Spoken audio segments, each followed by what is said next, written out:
Good morning बच्चों, कैसे हो आप लोग? अच्छे हो? होप अच्छे रहो।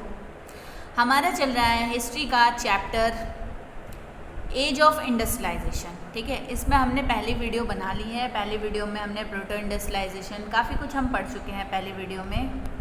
चलिए एक बार फिर से क्विक रिव्यू कर लेते हैं कि हम क्या क्या चीज़ें पढ़ चुके हैं।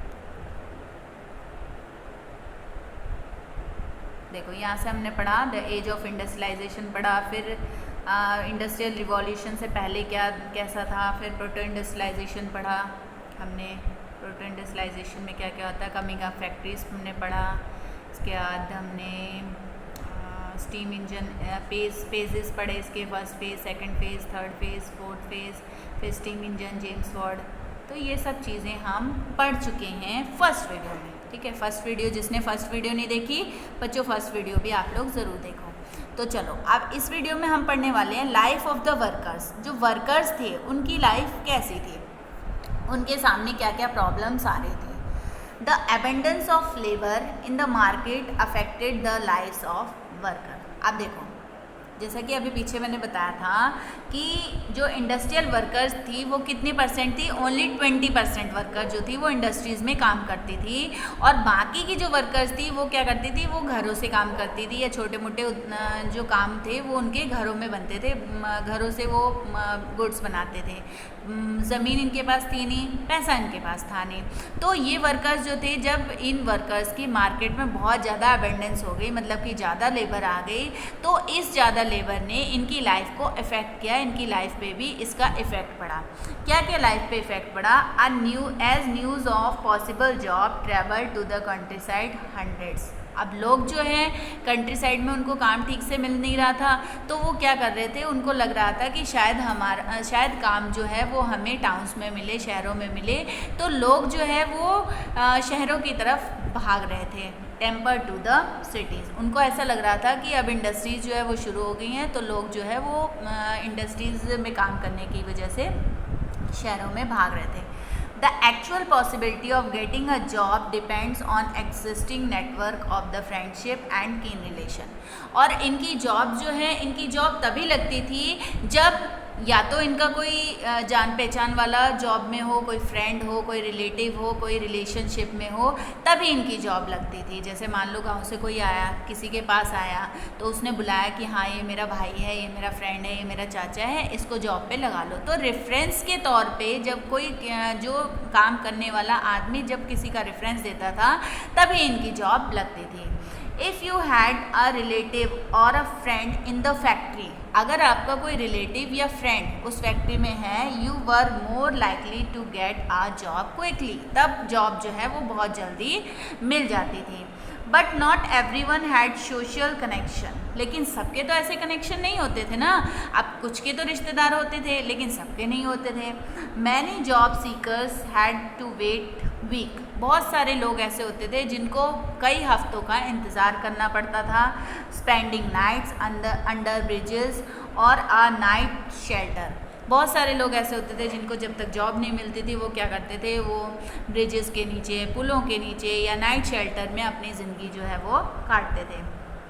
सम stayed in night refuges that were set up by private individual, कुछ लोग जो है वो नाइट रिफ्यूजीज़ जो है वो प्राइवेट लोग जो है, प्राइवेट इंडिविजुअल लोग जो है वो बना देते थे, जहाँ पे इनको रात में रुकने के लिए कुछ पैसे लेकर के इनको रुकने दिया जाता था। Other went to the casual wards maintain by the poor law authority, कुछ जो थे जिनके पास पैसे नहीं होते थे, बहुत ज़्यादा गरीब होते थे, वो क्या करते थे, वो कैजुअल वार्ड्स जो है वो गरीब लोगों के लिए बनाया जाता था और पुअर अथॉरिटी द्वारा बनाया जाता था, जिसमें वो लोग जा कर के रहते थे।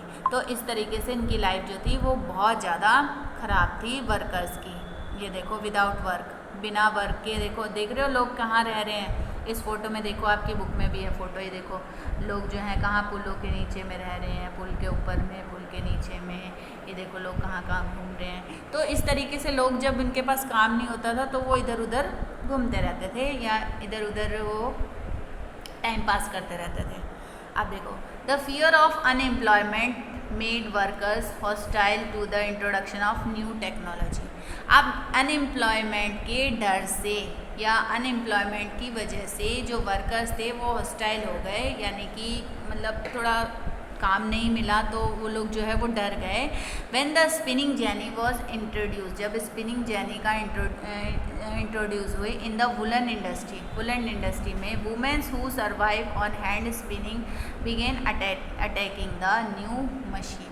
देखो अभी तक जो वुमेन्स थी, अभी पीछे मैंने फ़ोटो दिखाई थी, वुमेन जो है वो क्या कर रही थी, वो हाथ से स्पिनिंग कर रही थी। तो अभी तक स्पिनिंग कैसे होती थी, हाथ से होती थी, जो कि औरतें करती थी। लेकिन जब से स्पिनिंग जेनी आ गई, स्पिनिंग जेनी जो है वो मशीन हो गई, नई मशीन, नई टेक्नोलॉजी हो गई। तो इस टेक्नोलॉजी ने क्या किया, जो वुमेन का सर्वाइव था, जो वुमेन जो औरतें थी वो जो स्पिनिंग से काम कर रही थी और उनको उससे थोड़े बहुत पैसे मिलते थे, तो इसने अटैक कर दिया और उनका जो ये काम था वो उनसे छिन गया।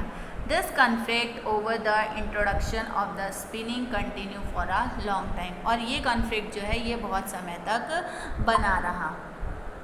देखो ये था स्पिनिंग जेनी, ये एक तरह से मशीन थी। इस मशीन में जो है यहाँ पे स्पिंडल्स डाल दिए जाते थे और फिर ये धीरे धीरे यहाँ से ऐसे करके ये धागा जो है वो बन जाता था। तो जब इसका जब ये इंट्रोड्यूस हुई तो जो औरतें थी, जो वुमेन थी जो कि हाथ से स्पिनिंग करती थी, उनके लिए एक बहुत बड़ी प्रॉब्लम हो गई। आप देखो यहाँ पे देखो ये कौन है, ये जेम्स वॉट हैं जिन्होंने स्टीम इंजन का नया मॉडल जो है वो बनाया था। इनकी फ़ोटो देख लो जेम्स वॉट की। उसके बाद ये थॉमस न्यूकॉम है जिन्होंने स्टीम इंजन का आविष्कार किया था। न्यूकॉम ने आविष्कार किया था और जो ये थे जेम्स वॉट थे, इन्होंने इसको वो किया था, इम्प्रूव किया था, दूसरी वो बनाई थी। देखो यहाँ पे स्टीम इंजन आपको दिखाई जा रहा है, इस टाइप का होता था कुछ स्टीम इंजन, आपकी बुक में भी है ये फ़ोटो। आप देखो यहाँ पे लाइफ ऑफ वर्कर्स, देखो वर्कर्स की लाइफ कैसी थी। ये होते थे कॉटेज, गरीब लोगों के लिए, या गरीब लोग ऐसे बाहर रहते थे, जब इनको काम धंधा नहीं मिलता था तो इनकी ज़िंदगी कुछ इस तरीके से थी। Hundreds tempered to the cities, the actual possibility of getting a job depends on existing network of friendship and keen relation। ये सब मैं पढ़ा चुकी हूँ। देखो job seekers had to wait week, बहुत दिनों तक वेट करते थे, और ब्रिजेस और नाइट शेल्टर के बीच में रहते थे। ये दोबारा से आगे स्लाइड, नाइट रिफ्यूजीज़ में रहते थे जो कि प्राइवेट इंडिविजुअल के द्वारा बनाई जाती थी, या जो गरीब होते थे वो कैजुअल वार्ड्स में रहते थे जो कि पुअर लॉ अथॉरिटी के द्वारा बनाया जाता था। अब देखो यहाँ पे एक पिक्चर दे रखी है आपको, homeless and hungry painting by Samuel Luke fielder. ये लोग जो है देख रहे हो यहाँ पे, देखो कैसे बच्चों को गोद में लेकर के खड़े हैं ये लोग। तो इन लोगों के पास घर नहीं होता था, भूखे होते थे, तो उन लोगों की लाइफ कुछ बच्चों बहुत ही ज़्यादा डिफ़िकल्ट। आप लोग खुद सोचो ना कि अगर आपको खाना ना मिले, देखो ये तो हमारी बेसिक नीड है, रोटी कपड़ा और मकान, हमें खाना नहीं मिले, रहने के लिए जगह ना मिले, और रहने के लिए जगह ना मिले, खाने के लिए खाना ना मिले, पहनने के लिए कपड़े ना मिले, तो हमारे सामने कितनी ज़्यादा प्रॉब्लम्स हो जाएगी। ये तो हमारी बेसिक नीड्स हैं। आप लोगों को तो फ़ोन नहीं मिलता है तो आप लोग परेशान हो जाते हो। खैर इन चीज़ों को छोड़ो, चलो आगे बढ़ते हैं। The age of Indian textile. अब हम इंडिया के पर्सपेक्टिव से बात करते हैं कि इंडिया में टेक्सटाइल कब से शुरू हुई। Before the age of machine industries, silk and cotton goods from India dominated the international market in textile। ठीक है, अब देखो मशीनी इंडस्ट्रीज से पहले, यानी जब मशीन इंडस्ट्री आई उससे पहले इंडिया जो था वो क्या करता था, सिल्क और कॉटन गुड्स, सिल्क और कॉटन से बना सामान जो है वो इंटरनेशनल मार्केट में भेजता था। Course cotton were produce in many countries, क्योंकि कॉटन जो है वो बहुत सारी कंट्रीज़ में उगाया जाता था। But the फाइनर variety often came from India, लेकिन जो कॉटन की फाइनर वेराइटी होती थी, जो अच्छी वेराइटी होती थी, वो इंडिया में पाई जाती थी। Armenia and Persian merchant took the good from Surat on the Gujarat coast, connected India to Gulf and Red Sea port. अब देखो, जो आर्मेनिया के और पर्शिया के मर्चेंट्स थे वो सूरत और गुजरात कोस्ट के साथ कनेक्शन करके वो यहाँ से सामान जो है वो वहाँ अपने देश में या इंटरनेशनल मार्केट में ले जाया करते थे। Masulipatnam of the Coromandel coast and Hooghly in Bengal had trade links. ठीक है, ट्रेड लिंक्स के लिए ये जो कोस्ट, कोरोमंडल कोस्ट था, रेड सी पोर्ट्स था, मसूलीपट्टनम का, हुगली जो था उन सब में बहुत अच्छा लिंक किया जाता था, इनके द्वारा ट्रेडिंग की जाती थी। The European companies gradually gained power, first secure a variety of concession from local court, then the monopoly right to trade। जो यूरोपियन कंट्री थी, यूरोपियन कंट्रीज़ के पास पावर थी सबसे पहले कि वैरायटी ऑफ कंसेशन, वो क्या करते थे, सबसे पहले सबसे पहले उन्होंने सिक्योर किया variety of concession from local courts. जो लोकल कोर्ट्स था उससे वो कंसेशन पा लेते थे, कंसेशन मिल जाता था। उसके बाद वो मोनोपोलो राइट टू ट्रेड, जो ट्रेडिंग करते थे, जो सामान लाते ले जाते थे, उसके लिए राइट्स जो थे वो भी उनको मिल जाते थे।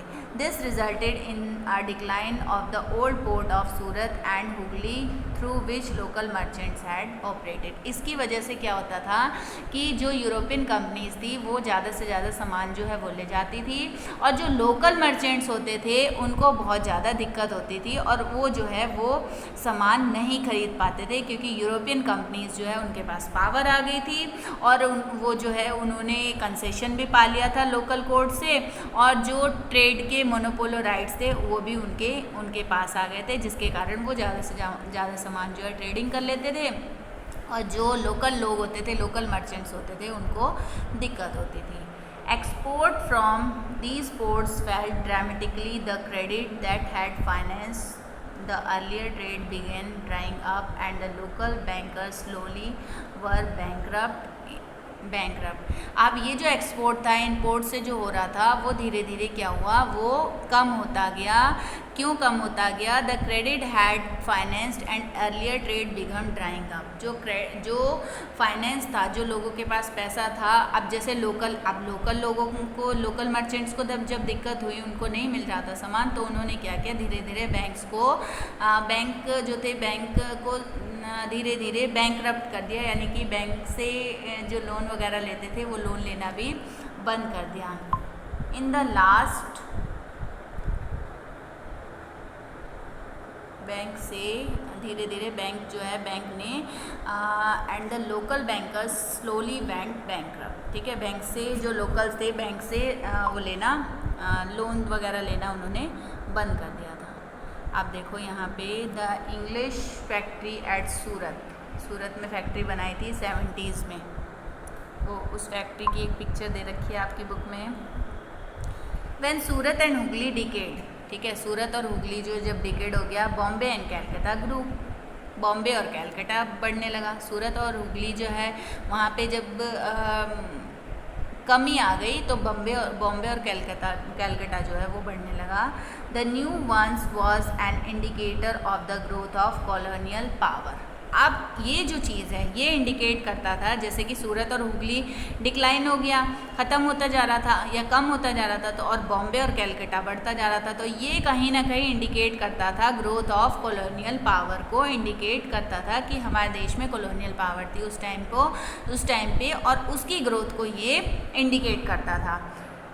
Trade through the new ports came to the control by European. अब ट्रेड पे जो था, ये जो नए पोर्ट्स बनाए गए थे, इन पे पूरी तरह से कंट्रोल था किसका? यूरोपियन कंपनीज का, and was carried in European ship, और ये यूरोपियन शिप से इनको कैरी किया करते थे। अब देखो यहाँ पे बॉम्बे हार्बर की फ़ोटो देखो आप, ठीक है। अब आगे पढ़ते हैं, what happen to the weavers के साथ क्या हुआ। वीवर्स जो थे, जो कि अभी तक जो कॉटन था उसको व्यू करते थे, यानी कि उसको कॉटन को धागा बनाते थे, उन वीवर्स के साथ क्या हुआ। The consolidation of East India Company power after 1760s did not initially lead to decline in the textile export from India. अब देखो 1760s में जो ईस्ट इंडिया कंपनी थी उसने हमारे देश पे पूरी तरह से पावर कर ली थी, और इसके पावर में आने के बाद जो यहाँ की टेक्सटाइल एक्सपोर्ट इंडस्ट्री थी वो धीरे धीरे डिक्लाइन होने लगी, कम होने लगी। क्यों कम होने लगी? British cotton industry had not yet expanded and India fine textile were is great demand in Europe. अब देखो ब्रिटिश कॉटन इंडस्ट्री जो थी वो इतनी अच्छी नहीं थी जितनी कि इंडिया की जो फाइन टेक्सटाइल इंडस्ट्री थी वो अच्छी थी, और उसकी डिमांड जो थी यूरोप में बहुत ज़्यादा थी। The company was keen on expanding textile export from India. अब इस कंपनी ने, जो ब्रिटिश ईस्ट इंडिया कंपनी थी, इसने क्या किया, जो टेक्सटाइल एक्सपोर्ट इंडिया से होता था उसको धीरे धीरे एक्सपेंड करना शुरू कर दिया, बढ़ा दिया। It appointed a paid servant called the gomasthas. इन्होंने क्या किया, ईस्ट इंडिया कंपनी ने पेड सर्वेंट बनाए। पेड सर्वेंट यानी कि जिनको पैसा देते थे वो बनाए, जिनको गोमास्तास कहा गया, टू सुपरवाइज व्यूवर्स, जो कि व्यूवर्स को देखें, कलेक्ट सप्लाईज, उनसे सामान इकट्ठा करें, and examine the quality of cloth, और जो क्वालिटी है उस कपड़े की, उस क्लॉथ की, उसको चेक करें। Those who took loans had to hand over the cloth they produce to the gomasthas. अब ये गोमास्तास जो थे, देखो इनकी क्या पॉलिसी थी। गोमास्तास जो थे, जो व्यूवर्स होते थे, उनको पहले लोन दिया करते थे, और लोन दे करके पहले उनको सामान बनाने से या कपड़ा बनाने से पहले ही उनको लोन दे देते थे, और फिर उस लोन को एज आ पेमेंट में यूज़ किया जाता था। यानी जो व्यूवर्स थे वो जो भी सामान बनाते थे वो फिर इन गोमास्तास को ही देते थे। उनके पास कोई चॉइस नहीं थी, कुछ भी नहीं था उनके पास। देखो अब व्यूवर्स एट गुजरात, गुजरात का व्यूवर्स है ये। अब मैनचेस्टर्स कम टू इंडिया, ये तो गोमास्तास की कहानी थी। अब मैनचेस्टर्स आए इंडिया में। इन 1772 Henry पटोलो that the demanded for Indian textile could never reduce since no other nation produced good of the same quality। 1772 में हेनरी पटोलो ये आए, इन्होंने डिमांड की कि जो इंडियन टेक्सटाइल है कुड नेवर रिड्यूस, ये कम नहीं होनी चाहिए, क्योंकि जो इंडिया बना रहा है, जो सामान बना रहा है India, produce good at same quality, वो सामान कोई भी दूसरा नेशन वो उस क्वालिटी का जो वो है टेक्सटाइल है, इंडियन टेक्सटाइल जो चीज़ बना रहा था वो वैसी क्वालिटी का कोई भी दूसरा देश नहीं बना पा रहा था। कॉटन वीवर्स इन इंडिया दस फेस टू प्रॉब्लम्स। ठीक है, कॉटन वीवर्स जो थे उनके पास दो प्रॉब्लम थी एट द सेम टाइम। उस समय देयर एक्सपोर्ट मार्केट कोलैप्स, जो उनका एक्सपोर्ट मार्केट था वो कोलैप्स हो गया था, and the local market was shrink, और जो लोकल मार्केट था वो श्रिंक हो गया था। Being glutted the Manchester imports produce by machines at lowest cost. क्यों ऐसा क्यों हुआ था? क्योंकि जो मैनचेस्टर्स थे वो इंपोर्ट कर रहे थे मशीन से बना हुआ सामान लो कॉस्ट पे। अब जो इंग्लैंड में सामान बन रहा था वो कैसा था? मशीन से बन रहा था, और वो इसको जो था इंपोर्ट कर रहे थे इंडिया में, मशीन से बने हुए सामान को इंडिया में या दूसरे देशों में, जो कि सस्ता होता था, जिसकी कॉस्ट कम होती थी। The imported cotton goods were so cheap that weavers could not easily compete with them by 1850 तक जो ये मशीन मेड जो गुड्स होते थे, मशीन मेड जो सामान होता था, मशीन मेड जो टेक्सटाइल होती थी वो बहुत ज़्यादा चीप होती थी, जो कि लोग जिसको वीवर्स जो थे वो हाथ से नहीं बना पाते थे, उतना अच्छा नहीं बनाते थे। 1850s तक ये सिचुएशन थी। Weavers face a new problem, एक और प्रॉब्लम थी वीवर्स के आगे सामने, वो क्या थी? They could not gate sufficient supply of raw cotton of good quality. अब गुड क्वालिटी का जो रॉ कॉटन था उसकी भी उनके पास सफिशिएंट सप्लाई नहीं थी। When the American Civil War broke out and the cotton supply from the US went cut off, Britain turn to the India. आप देखो अमेरिकन सिविल वॉर जब ख़त्म हुआ और कॉटन टेक्सटाइल जो थी उसने यूएस से कट ऑफ कर लिया, तब ब्रिटेन जो है वो इंडिया की तरफ घूमा, यानी तब ब्रिटेन ने इंडिया की तरफ अट्रैक्ट हुआ as raw cotton export for India, और वो इंडिया के साथ रॉ कॉटन जो था वो एक्सपोर्ट करने लगा। Increase the price of raw cotton shot up, इससे क्या हुआ, जो प्राइस था रॉ कॉटन का वो इंक्रीज हो गया। Weavers in India were starved of supply and force to buy raw cotton at extra orbit prices. In this situation weaver could not pay. अब क्या होता था, इससे जो प्राइस थे रॉ कॉटन के वो बढ़ गए, वीवर्स जो थे इंडिया के वो अब इतने पैसे नहीं दे पा रहे थे, और ऐसी सिचुएशन में उनके पास जो रॉ कॉटन था उसकी भी कमी होने लगी। Factories in India begin production flooding the market and with machine good. अब इंडिया में जो है प्रोडक्शन भी शुरू हो गया था, जिसने मार्केट में सामान भेजना शुरू कर दिया, मशीन मेड गुड्स आने लगे। How could weavers industries possible survive.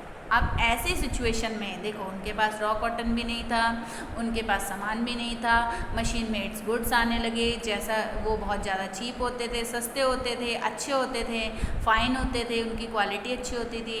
तो जो इंडियन वीवर्स थे वो इस टाइप से नहीं बना पा रहे थे। तो ऐसी स्थिति में जो how could weaving industries possible survive, तो हम कैसे कह सकते हैं कि ये वीवर्स जो थे ये सर्वाइव कर सकते थे, यानी कि जो वीविंग इंडस्ट्रीज थी वो कैसे सर्वाइव कर सकती है जब उसके पास इतनी ज़्यादा समस्या थी। ये देखो ये एक और फोटो दे रखी है। अब आ गई फैक्ट्रीज कम अप। फैक्ट्रीज देखो कौन कौन सी फैक्ट्रीज आई थी। 1854 was the year when Mumbai got its first mill called Bombay Spinning Mill, famous for producing cotton textile to be export to the Britain। अब देखो 1854 वो ईयर था जब मुंबई में पहली मिल बनाई गई थी, Bombay spinning mill. Bombay spinning mills के नाम से बनाई गई थी, और ये फेमस थी कॉटन टेक्सटाइल प्रोड्यूस के लिए, यानी कि कॉटन टेक्सटाइल बनाने के। कॉटन टेक्सटाइल जो थी ये इंडस्ट्री थी, और ये इस इंडस्ट्री में जितना भी सामान बनाया जाता था, जितना भी बनता था, टेक्सटाइल बनती थी, वो सारी एक्सपोर्ट होती थी कहाँ पे, ब्रिटेन में। By 1870s there were about 13 mills, and by 1875 total count of mill in Mumbai was about 70, which still went up 83 by 1950। देखो 1870 में हमारे देश में करीब 13 मिल्स थी, सिर्फ 13 मिलें थी, और ये बढ़ के 75 में करीब हो गई 70 मिल्स, यानी कि 5 ही साल में कितनी ज़्यादा मिल्स जो थी वो हमारे देश में बढ़ गई थी। और फिर 1915 में 83 हो गई, यानी कि 83 मिल्स जो थी वो 1915 में बन गई थी। The Elgin mill were start in Kanpur in 1816 में कानपुर में एल्गिन मिल जो है वो स्टार्ट हुई थी। फर्स्ट कॉटन मिल इन मुंबई, देखो मुंबई की फर्स्ट कॉटन मिल है, इसकी फ़ोटो आपको दे रखी है। Jute mill came up in Bengal, the first being set up in 1855। 1855 में जो जूट मिल थी वो बंगाल में सेटअप हुई थी, इसकी फ़ोटो देख सकते हो आप। अब आ गया द अर्ली इंटरप्रीनियर। अर्ली इंटरप्रीनियर देखो क्या है।